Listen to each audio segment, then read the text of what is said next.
இன்றைய திரை விமர்சன நிகழ்ச்சியில் நாம் 2 படங்களின் திரை விமர்சனங்களை பார்க்க போகிறோம். முதலில் நாம் பார்க்க போகும் படம் 144. இந்த படத்தின் கதை, திருட்டு நகையை ஒரு கண்ணாடி விநாயகரில் மறைத்து வைத்திருக்கிறார் ஒரு நகைக்கடை அதிபர். அதை 2 காதல் ஜோடிகள் களவாட முயற்சிக்கின்றனர். களவாடினார்களா இல்லையா என்பதுதான் ஒன்லைன். 144 திரைப்படத்தில் சிவா, ஓவியா, அசோக் செல்வன், சுருதி, முனிஷ்காந்த், உதய் மகேஷ் மற்றும் பலர் நடித்திருக்கிறார்கள். இந்த படத்துக்கு குருதேவ் ஒளிப்பதிவு செய்திருக்கிறார். ஷான் ரோல்டன் இசையமைத்திருக்கிறார். கதை, திரைக்கதை, வசனம் எழுதி இயக்கியிருப்பவர் ஜி மணிகண்டன். இந்த படத்தை சி.வி. குமார் தயாரித்திருக்கிறார். 144 கதை என்ன? சிவா கிராமத்தில் அடிக்கடி சின்ன சின்ன திருட்டு வழக்குகளில் ஈடுபட்டு இருக்காரு. ஆனா போலீஸ்காரங்க சிவாவை கிண்டல் பண்றாங்க. அட பாவி, உன திருட கூட தெரியலையே என்று நெக்களிக்கிறார்கள். இதன் காரணமா உள்ளூர்ல உள்ள மதுசூதன் நகைக்கடையை கொள்ளையடிக்க முயற்சிக்கிறார் சிவா. இதற்கு அவருடைய காதலியும் விலை மாதுவான ஓவியாவை செட்டப் பண்றாரு. ஓவியாவை கடைக்குள்ள அனுப்பி பல கோடி மதிப்புள்ள நகையை திருடிட்டு வர்றாரு சிவா. நகையை கொண்டு போய் ஒரு பங்களாவில் இருந்துக்க அப்படின்னு சொல்கிறார். இதற்கிடையில மதுசூதனுடைய மகள் சுருதி கார் டிரைவர் அசோக் செல்வனை காதலிக்கிறாரு. காதலியர்கள் 2 பேரும் ஓட முயற்சிக்கிறாங்க.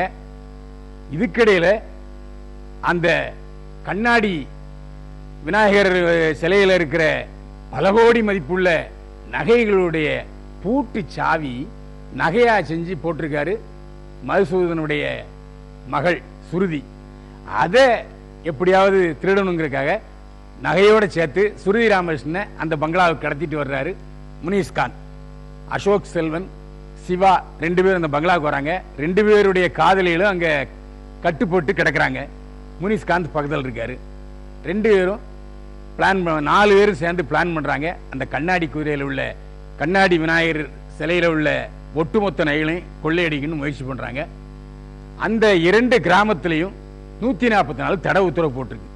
சிவா நகையை கொள்ளையடிச்சாரா, ஓவியாவை கல்யாணம் பண்ணாரா, கார் டிரைவர் அசோக் செல்வன் தன்னுடைய முதலாளி மதுசூதனுடைய மகள் சுருதியை கல்யாணம் பண்ணிக்கிட்டாரா, நகை என்னாச்சு, முனிஷ்காந்த் ஜெயிச்சாரா, இப்படி பல கேள்விகளுக்கு 144 படத்தினுடைய கிளைமாக்ஸ் பதில் சொல்லுகிறது. இந்த படத்தினுடைய கதாநாயகன் சிவா. அவர் ஏற்கனவே வீடியோ ஜாக்கியா இருந்தவர். நிறைய பேசுவார். பேசும்போது கொஞ்சம் கட்ஜோக்கள், கலகலப்புகள் உண்டு. இந்த படத்தில் அவர் அடிக்கடி சொல்ற வசனம் சிறப்பு. சிவாவுடைய நடிப்பு சிறப்பாக இருந்ததான்னு சொன்னா கிடையவே கிடையாது. மாடுலேஷனே இல்லாம சும்மா காமெடி வசனத்தை ஒப்பிச்சா போதும் அப்படிங்கிற மாதிரி நடிச்சிருக்காரு சிவா. அது மட்டும் இல்ல, பாவனைகளையும் வெளிப்படுத்தவில்லை. ஒரே சீரா டயலாக் பேசுறாரு, ஒரே மாதிரி முகத்தை வச்சிருக்காரு. இதை சிறப்புன்னு நினைச்சுக்கிட்டாரோ என்னமோ தெரியல. சட்டியில இருந்தாலும் ஆப்பில வரும். ஓவியா மிக அழகாக இருக்கிறார். விலைமாதுவுக்கு ஏற்ற பாடி லாங்குவேஜ், அந்த ஸ்டைலு, கனவு இதெல்லாம் வெளிப்படுத்தி இருக்கிறார் ஓவியா. இன்னொரு கதாநாயகன் அசோக் செல்வன். அவருக்கு அதிகமாக வேலை இல்லை, வந்து போறாரு.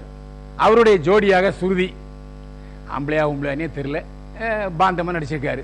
படத்தினுடைய காமெடி வில்லன் முனிஷ்காந்த் பேசவே இல்லை, ஆனா அதிரி புதிரி பண்ணியிருக்காரு. இன்னொரு வில்லன் உதய் மகேஷ். அவருக்கு லோ பிரஷர், சுகர் அடிக்கடி இறங்கிருது. வில்லன் மாதிரியே தெரியல.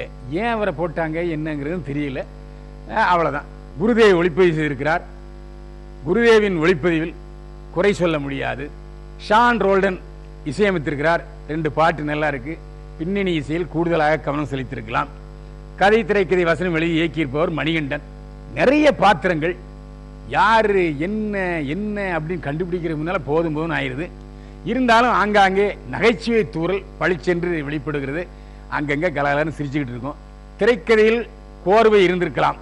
மற்றபடி 144 போலாம், சிரிக்கலாம், வரலாம்.